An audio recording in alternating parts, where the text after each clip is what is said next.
Greetings, and welcome to the Sunday morning worship service for the Buckman Bridge Unitarian Universalist Church. I am Reverend Amy Moses Lagos, and it is my great privilege to serve as the minister for this congregation. This morning, instead of our regular worship service, we are presenting the Side with Love Sunday worship service created by leaders at the Unitarian Universalist Association. This service brings together worship leaders and musicians from across the country to offer hopeful, moving, challenging reminders about what we as Unitarian Universalists are called to do and be in the world. This service is being viewed by Unitarian Universalist congregations all across the country today.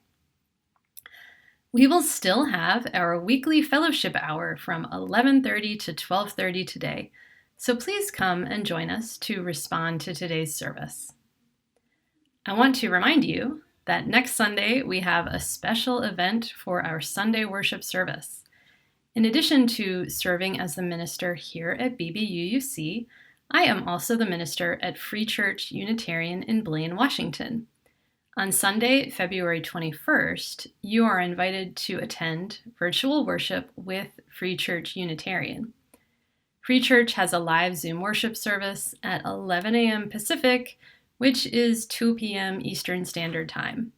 You are invited to join us for our Zoom worship service, which will be at 2 p.m. Eastern Standard Time, and I hope to see you there. Look for more information in the BBUUC This Week email.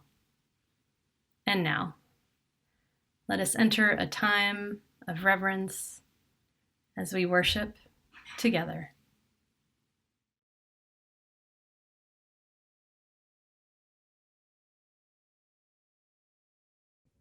Greetings, beloveds.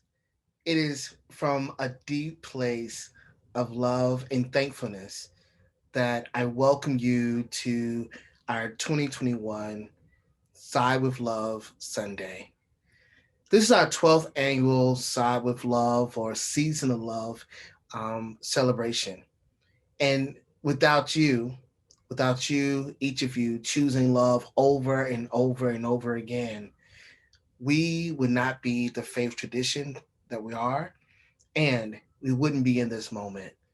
A moment where we can be together, a moment where we are invited to listen to the offerings of all the different participants spreading their theology of love from their own perspectives, from their own backgrounds, from their own lived experiences. At the same time, it is a call. It is a call and response to us to really embody, to live into love, to live into the values, the practices associated with the UU faith, to be in right relationship with movement at this moment.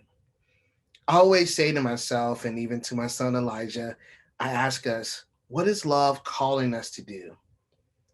In this moment, as you enjoy and listen and absorb and allow yourself to be changed by the words you'll hear from the wonderful people um, that will be coming up next. I hope you will hold on to what is love asking you to do. And throughout this year and throughout your years, may you constantly, continuously, with rigor and intentionality, choose love over and over again. Welcome, beloveds. Thank you. Thank you for your time. And thank you for being you.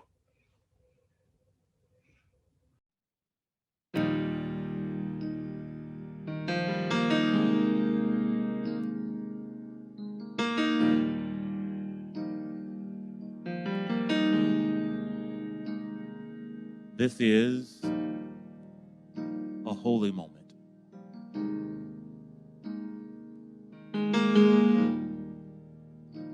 When we're gathered together,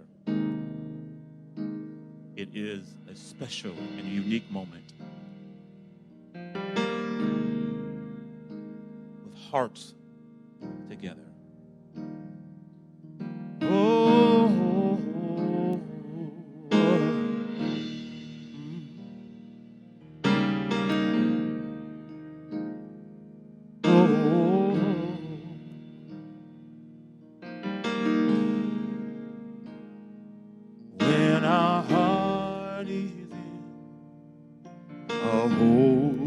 holy place. When our heart is in a holy place, we are blessed with love and amazing grace. When our heart is in a holy place. Sing it with us, would you? When our heart is in a holy place. When our heart is in a holy place, we are blessed with love and amazing. Our heart is in a holy place. Rick, would you sing that verse for us? When we trust the wisdom in each of us, every color, every creed and kind, when we see our faces in each other's eyes, then our heart is in a holy place. Everybody sing when our heart is in a holy place. When our heart is in a holy place, we are blessed with love. Can you feel it? And amazing. Yeah, when our heart is in a holy place. When our heart is in a holy place. Yeah. When our heart is in a holy place. Holy place. We are blessed with love and amazing grace. When our heart is in a holy place.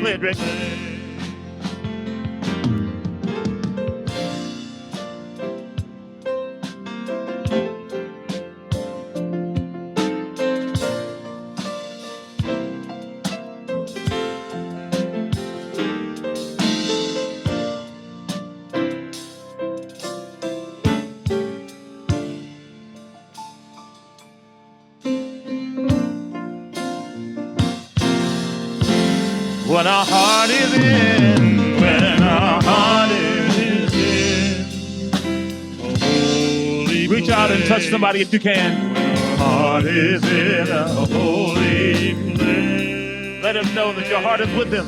We are blessed with love and amazing grace. When our heart is in a holy place, when our heart is in a holy place, when our heart is in a holy place, we are blessed with love and amazing grace. When our heart is in holy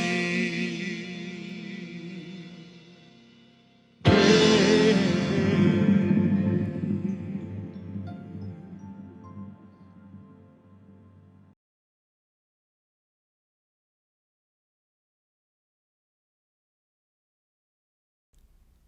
Love once, the fullest unfolding of every person.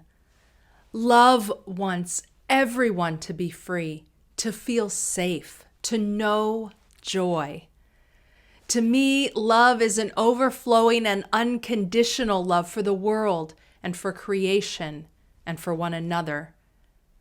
That spiritual foundation of love calls us to the policies and the practices that we need to sustain and nurture life, thriving life. Love means thinking about how we enact policies that make people's lives better. If we're talking about racial justice, love is acknowledging that there has been wrong, that there has been harm, and that whether you participated in it or not, you're benefiting from the inequitable results of that harm. What if love means letting go of what we think we know and being curious about what more there is to learn? What if love was not a commodity that could be bought and sold? Sometimes love isn't waiting for the other to come to us so that we can become agents of welcome, but rather us moving into the world to engage with others in their spaces, on their terms. Love asks for the release of all assumptions about who wants to be part of Unitarian Universalism. Love asserts that each of us matters and is worthy. Love knows our life-saving, life-giving faith must be available to every person who needs it. If you have a chalice at home, would you please light it in honor and in celebration of overflowing and liberating love?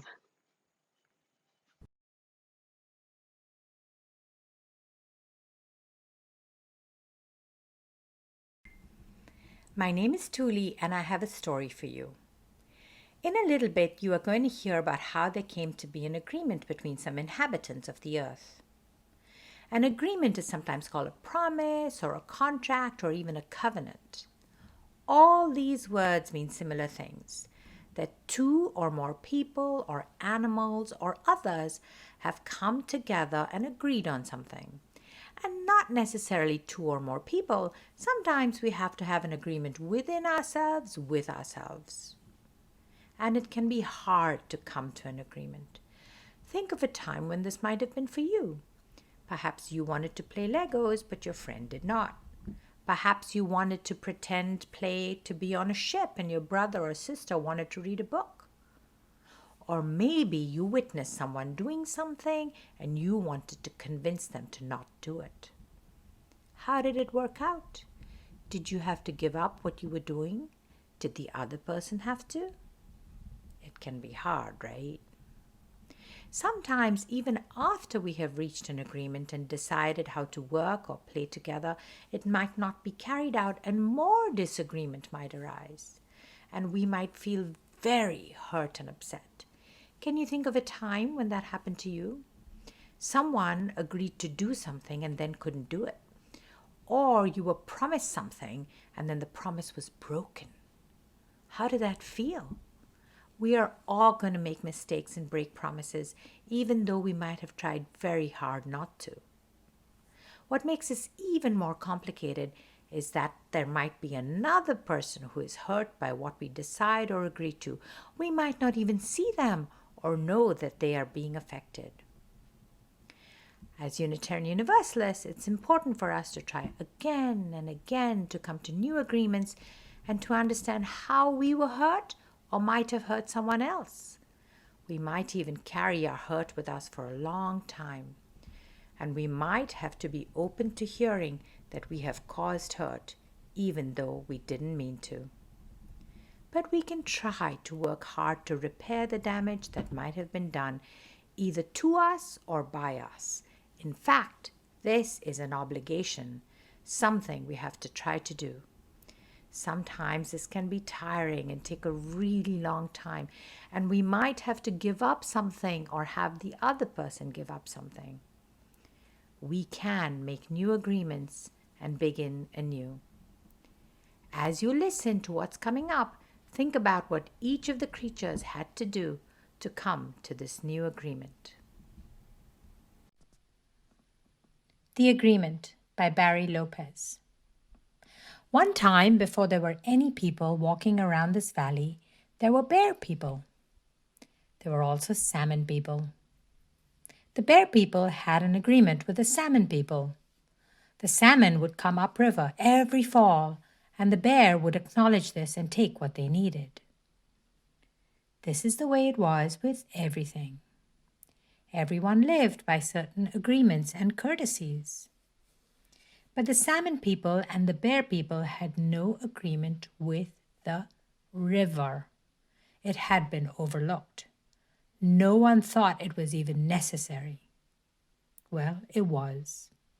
One fall, the river pulled itself back into the shore trees and wouldn't let the salmon enter from the ocean.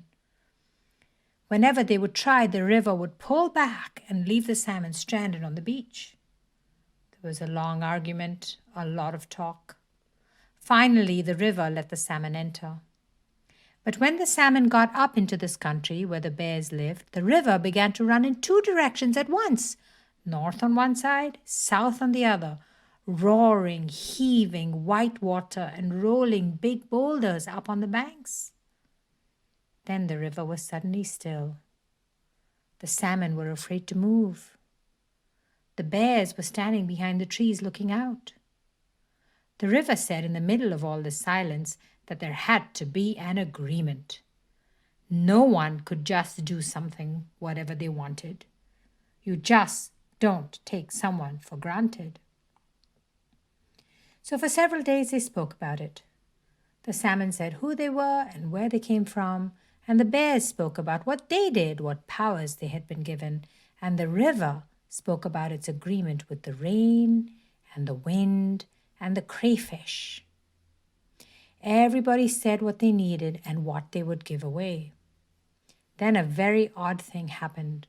The river said it loved the salmon. No one had ever said anything like this before.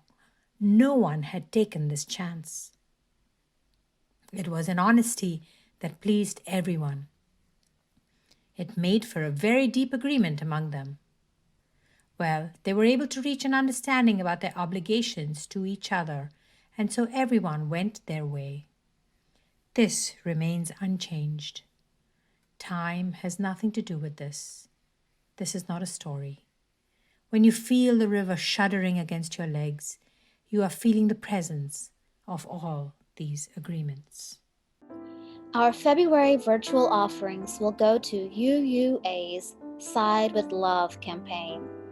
Side with Love is a public advocacy campaign that seeks to harness love's power to stop oppression. It amplifies the voices of the oppressed through online media, partnering with others at justice events across the country, lobbying national leaders on immigrant reform, racial justice, equality for lesbian, gay, bisexual, transgender, and queer people, religious freedom, and more, and above all, working to make love real in the world.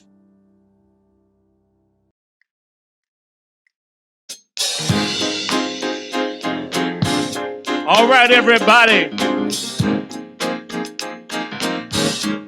Please rise and body your spirit as you're able. It's time for the love train. Everybody, put your hands together. Or just move from side to side as you're able. Yeah, it's all in love. Let's sing it. Come on. People all over the world, join hands. Start a love train. Love train. People all over the world, join hands. Start a love train. Love train. Everybody. People all over the world, join hands. Start a love train. Love train. Yeah. People all over the world, join hands. Start a love train. Come on, Matt. Love train. Everybody. People all over the world. Put your hand. Come on. Join hands. Start a love train. Love train. Whoa. People all over the world. Yeah. Join hands and start a love train. Come on, Rick.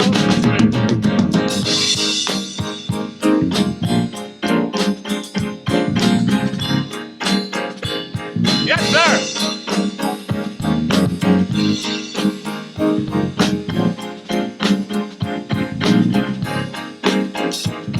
Everybody say, people all over the world, oh, join hands, start a love all over the world.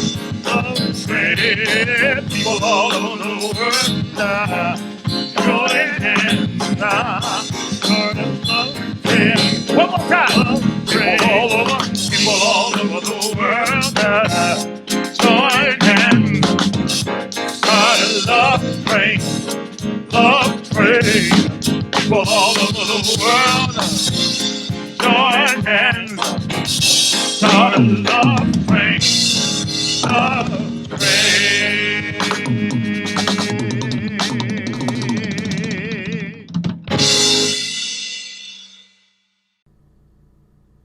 My name is Laura Conkle, and you may use they, them pronouns to refer to me. I'm so glad you're here with me and my trans and non-binary, queer, disabled, surviving poverty, first generation with access to college, self. Welcome, dear ones. Welcome, welcome, welcome. We are here, yes. And there's so much that fractures our we. In Unitarian Universalism, our assumptions about each other so often fracture our sense of we. I wish for us to love on and heal our we. And so, I want to talk to all of my disabled UU siblings, my trans and non-binary UU siblings, and my UU siblings who are surviving poverty. My world makes so much more sense when I'm with y'all. The gaslighting and rejection and weirdness of the great wide world, and yes, of many Unitarian Universalist gatherings, can lessen and become background noise to our vibrant, honest, and passionate conversations. When we're together, I can slow down and relax. I can work with y'all to make sure more folks are included. And that means me too. I want you to know how much I love your ways of being. I love your being. I love how you use your imagination to discover and create ways to survive. And I wish with all my heart and soul you didn't have to. We are trans and non-binary and disabled and surviving poverty.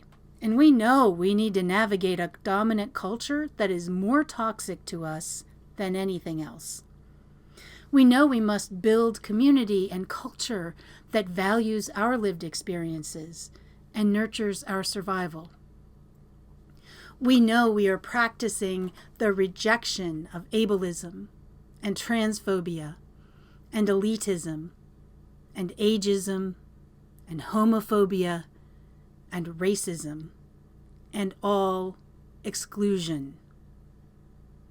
Oh, and I love how we already know that inclusion means all of us, and hospitality means honoring folks as their full selves.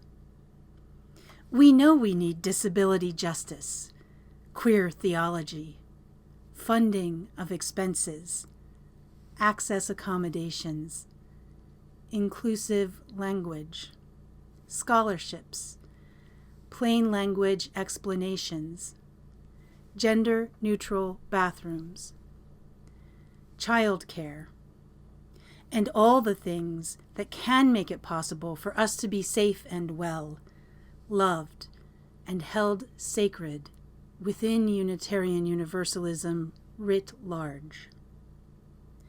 I wish that every event that is planned moving forward is planned with us in mind and considering what we need. I wish that more and more reflections, sermons, and sacred texts include us and our wisdom. And in all the ways that you engage Unitarian Universalism, I wish that you will find folks who understand that you are worthy and you matter, and who choose to include you. Our collective spiritual growth and resilience are important not just to us, but to all Unitarian Universalists. So now, I want to talk to all Unitarian Universalists. I want us all together to build our resistance to the many assumptions folks make about who is in the room, who is at the table, and who is in Unitarian Universalist spaces, online and otherwise. I pray that each of us decides to begin to heal our we. I pray that we cast off assumptions and choose to build a Unitarian Universalism that holds each and every person sacred and worthy of hospitality and inclusion. May we know our potential for love and beauty. We are love and beauty. Real love that stretches to encompass our human fallibility we all have. Resilient love that unfurls to create and support our vulnerability we need to thrive. Actual beauty that honors all seasons, phases, and aspects of life. Fierce love and fierce beauty. Fierce enough to stay in touch with and reflect reality. We are beautiful, smart, and strong. We are fallible, whole, and vulnerable. We are right here, right now. We matter. So may it be for you. So may it be for me. So may it be for all of us.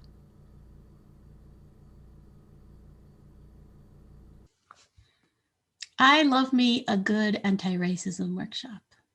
From the very first one that I led back in 1994, back then we used to call them diversity sessions, I got hooked.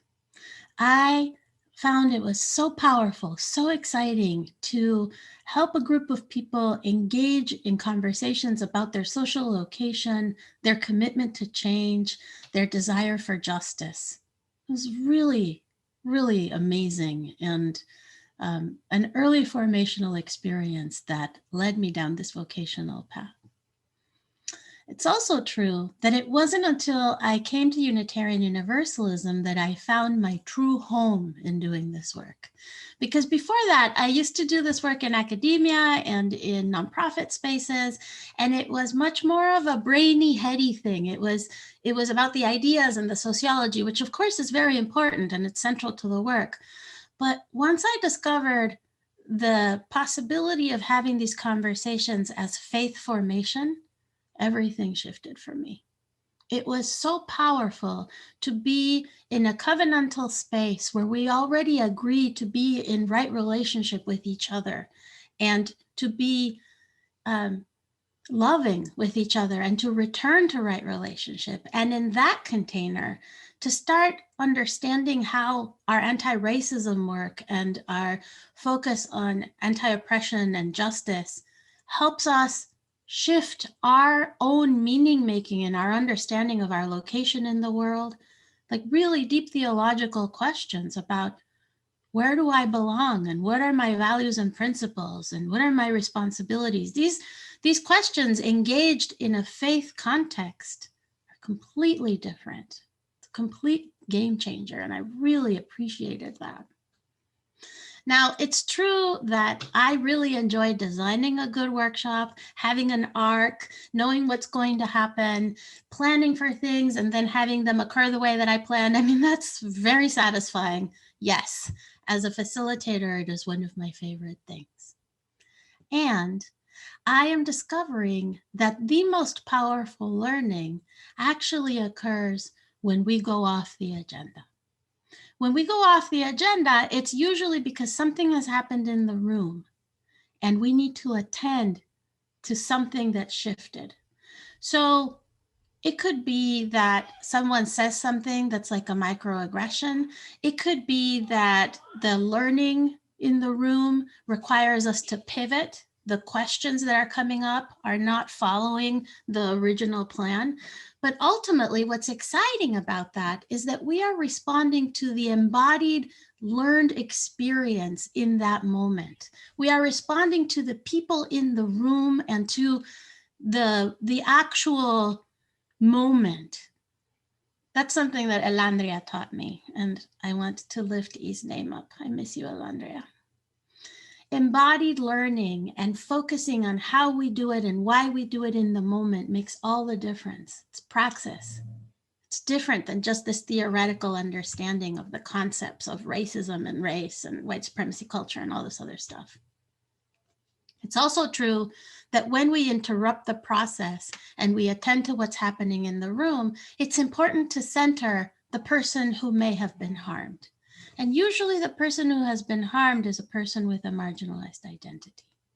And that is valuable to remember as a principle in our work.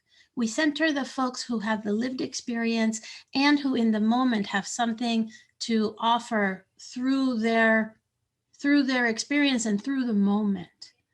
Doesn't mean that we put people of color and people with marginalized identities on pedestals as educators and experts. It means that we respond in the moment to what's happening. We use the holy muscle of interruption to trust that being with each other in real time is the most important learning.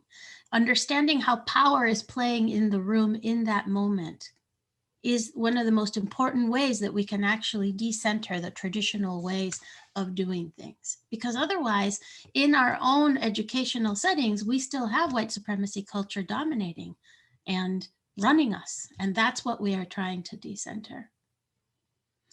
So I lift up a prayer for all of you who are engaged in this important work of keeping it real, of keeping connected to each other and saying what's true in the moment.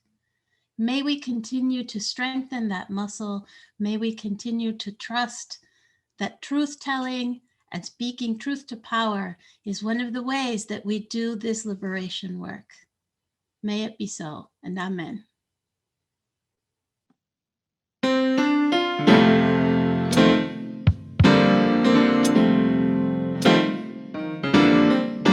I'm so glad we all have a guide.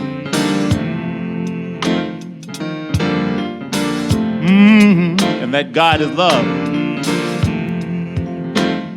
Look over and tell somebody near you, that guide is love. Yeah.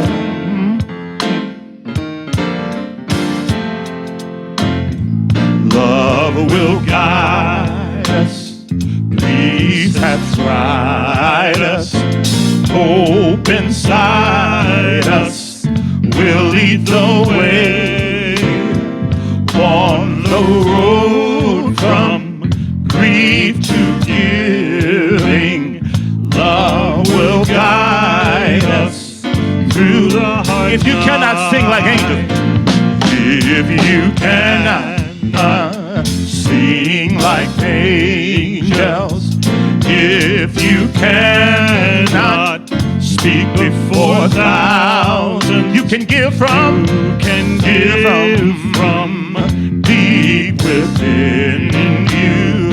You can change the world with your love. Love will guide us. Love will guide us. Peace hath tried us. Hope inside us. Hope inside us. We'll lead the way on the road from grief to giving. Love will guide us. I just want you to moan right now. Come on, everybody, come on.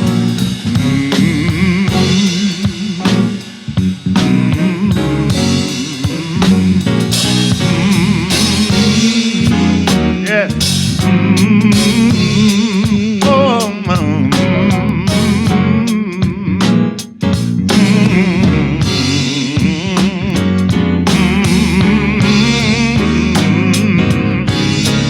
Love will guide us. Love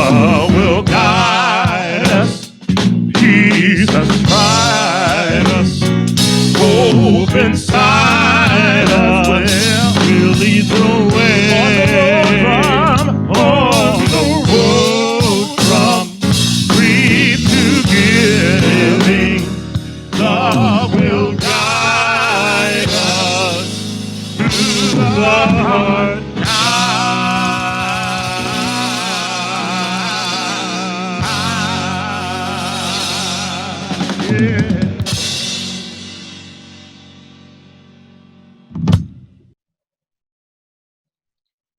know, in every moment, even if it doesn't feel like it, life is giving us an invitation.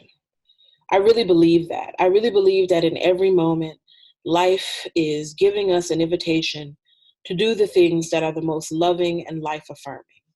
And that doing the loving and life affirming thing is always the answer when you don't know what to do or if you're feeling unsure. There's always a moment of invitation to rethink or reevaluate.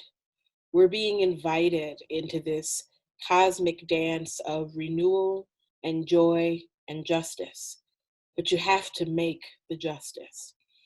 It doesn't just show up without our participation or our effort. Things don't get better just by us waiting for them to happen. We all have to engage in the better making from wherever we are, and each moment presents an invitation for us to do that. I don't want us to forget that. Even if, like me, you are tired or feeling frustrated or feeling unsure, the invitation to participate in life in a manner that is about living our values, living love and justice is still there, no matter what else is going on. Ask yourself, what's the most loving, life affirming thing that I can do in this moment for myself or for other people? Sometimes it's get some rest. Sometimes it's apologize for something you've done. Sometimes it's reconsider how you're using your money or other resources in the broader world. To me, if we're talking about race and justice, love is about acknowledging that there has been wrong, that there has been harm perpetrated, and that whether you personally feel like you participated in it or not, you are likely benefiting from the inequitable results of that harm. Even if you are a person who wants to say, well, I didn't participate in making things this way, if you are benefiting from the ill-gotten gains, then you have some responsibility to make things right, especially if you then turn around and say that you believe in justice and equity. You are not let off the hook, no matter what. When we have broader conversations about reparations or what it looks like to repair, particularly the harms that have been done to Indigenous communities, Black communities, other communities of color, I believe that love means thinking about the resources that enable life. So what does reparation look like at the intersection of communities of color and healthcare, or communities of color and education? What does it look like to have those kinds of conversations beyond, just conversations about money and land that is owed, but also about accessing resources that have been inequitably distributed for more than a century? All of us should have a hand in those conversations, and all of us have some responsibility to bring about justice in those contexts. Plainly, if you're not going to do that work, if you're not going to be committed to thinking about that and how you can serve in that work, then to me, it obfuscates the mandate of what it means to be Unitarian Universalist. Because ours is a faith that calls us to do things. Being Unitarian Universalist in part means maybe you don't pray the way I pray. Maybe you don't pray at all. But how do we live together in equitable community, despite what I might think about God or what you might think about God? This is a faith that calls us to commit to the work of making justice. This is a faith that calls us to think about what it means not to believe the same, but to live together in beloved community, despite our own discrete perspectives about spirituality or the afterlife. That is a part of the call, the mandate of what it is to be Unitarian Universalist, to figure out how we live together in loving, equitable, just relationship with each other. I believe that the proof of our faith is the extent to which we do that. The proof of our faith is not in some confession that we make. The proof of our faith is not in some words that we say.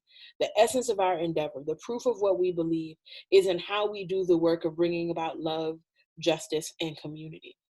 As Unitarian Universalists, I think we've given up perhaps too quickly on notions of salvation.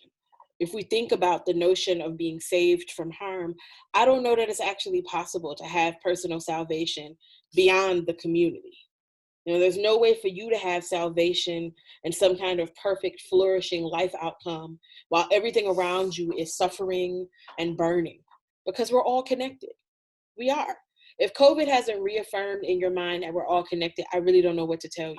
Here we are right now, suffering through a global pandemic together. People are passing a deadly virus to each other through our breath that we can't see. That's a metaphor for us all being connected, if I've ever heard one. I think it's something that we would do well to think about and remember. Our salvation is intimately tied up in each other's ability to see other people as worthwhile, all human beings as valuable and possessing dignity, all life as having value and possessing dignity. Now, that's not the same as liking me. This is not, I need you to like me. This is not, I need us to be best friends so that we can go to the shopping mall together. This is understand that I have as much of a right to human thriving and flourishing as anybody else, and that I have as much to offer as anyone else. And so do you. How do we create a context where all of that is possible, where all that human thriving and life is possible?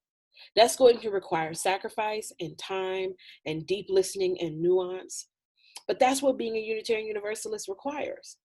Other faith traditions ask for other things. This is what Unitarian Universalism asks of us. This is what we signed up for. And to me, this is serious. The call of our faith is critical right now. Ours is not a faith of anything goes. When I hear people say, I'm a UU because I can believe whatever I want, that's actually the furthest thing from the truth. It's time to lean into whether or not we really believe it. Or are we just saying it to give ourselves the illusion of faith community? So we can feel like we have some kind of faith tradition. Do we really believe in the values of our faith enough to enact them in the larger world in a manner that is bold and clear and unequivocal? People need to know, especially in this moment, what our commitments are. And if we're going to say that we are a faith that is committed to justice, equity, and compassion in human relations, we have to actually do that. It's not just about saying the thing, we have to do the thing. Frankly, I'd feel better if we did less saying and more doing. I need us to have the collective maturity now to do what it is our faith asks us to do. Amen. Amen. Ashe. Love is asking something of us. And Unitarian Universalism is demanding something of us. It can be a lot to take the thoughts that are moving through our mind and to let them trickle down and integrate into our hearts, into our spirits. Let's go there now.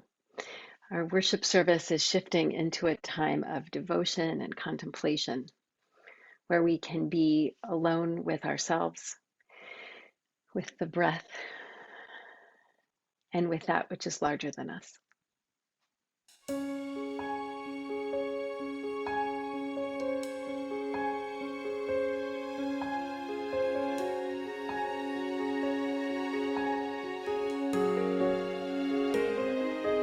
There is more love somewhere. There is more love somewhere.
Hello, I'm the Reverend Michael Crumpler, and I will be leading you in a brief moment of prayer and meditation.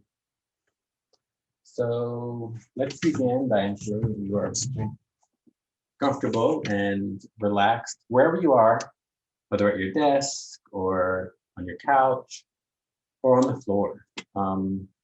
If you would just, relax your shoulders, breathe in, breathe out, loosen your jaw.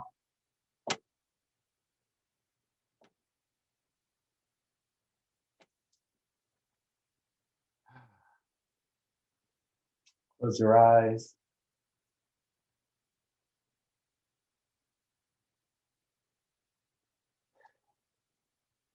And think about all that you are experiencing in the world.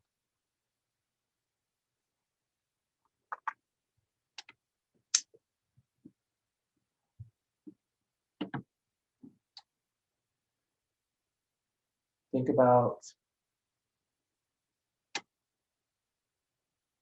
all who are struggling during this time of isolation as we continue to grapple with the COVID-19 pandemic. Think of all those who have lost loved ones and all those who are still living with the side effects.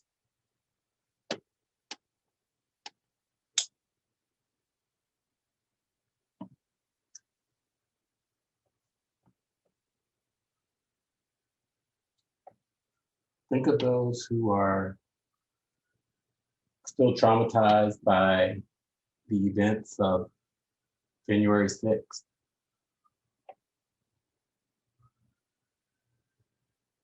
Who are seeking answers and accountability where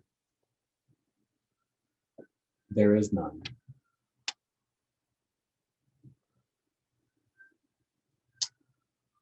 Think about this new day.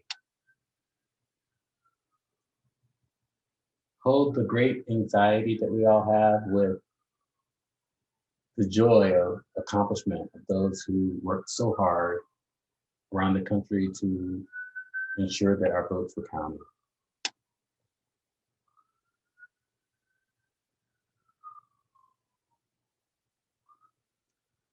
Now come back to yourself and your home and your family and all that you have to do. May you be well, and may you be blessed. Amen. Ashe. May it be so.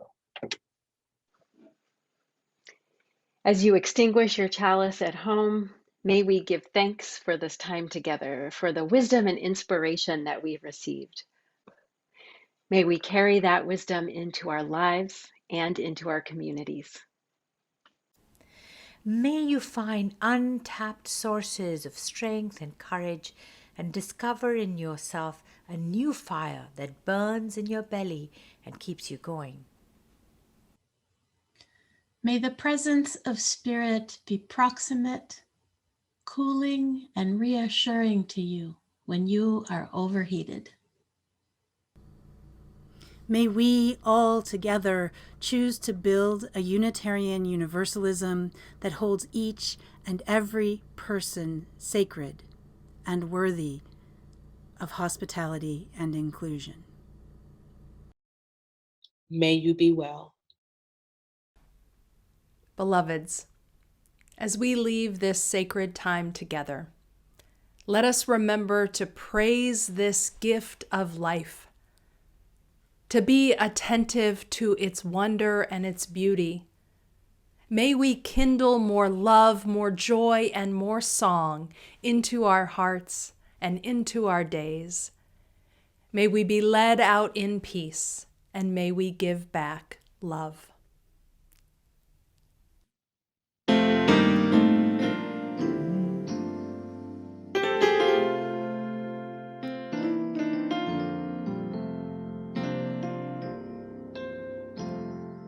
Sometimes times in our life,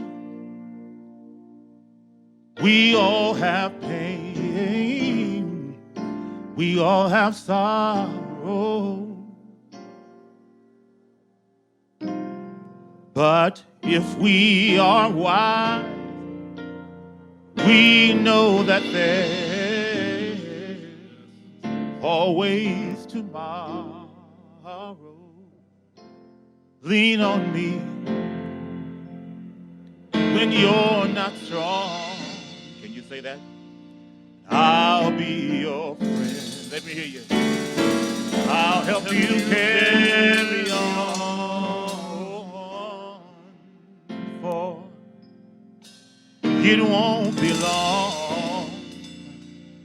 I'm gonna need somebody to lean on.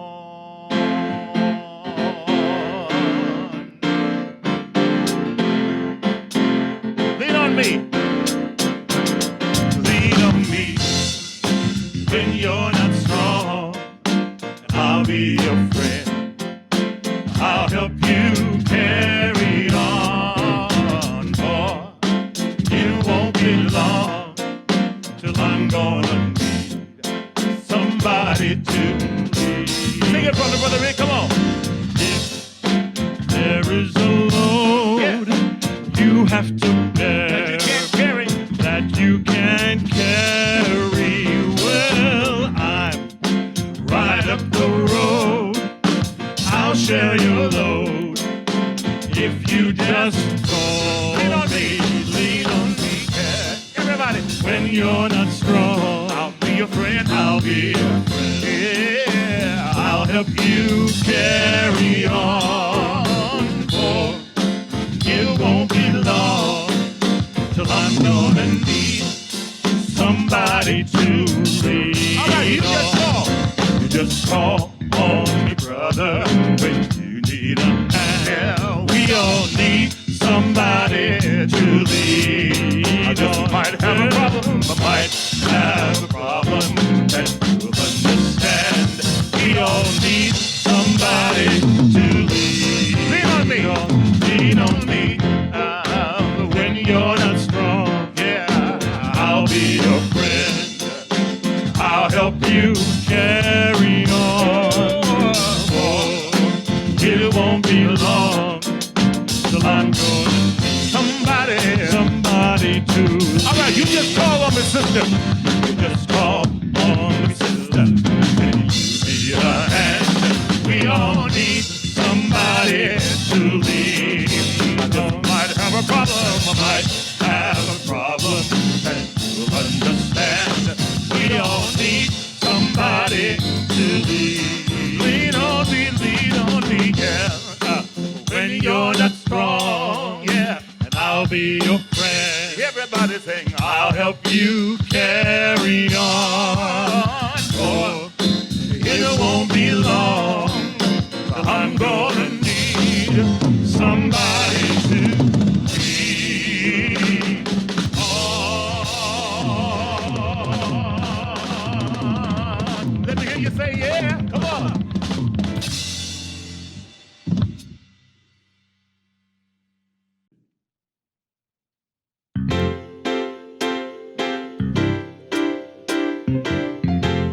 Many of you recognize it already. It is truly all we need. I want you to sing it with us. Come on. All you need is love. Yeah. All you need is love. All you need is love. Love. Love is all you need. Everybody sing. All you need is love. Yeah. I love it, Rick. All you need is love. All you need is love. Love. Love is all you need. Love, love, love. Love, love, love. Love, love, love. Everybody say love, love, love. Love, love,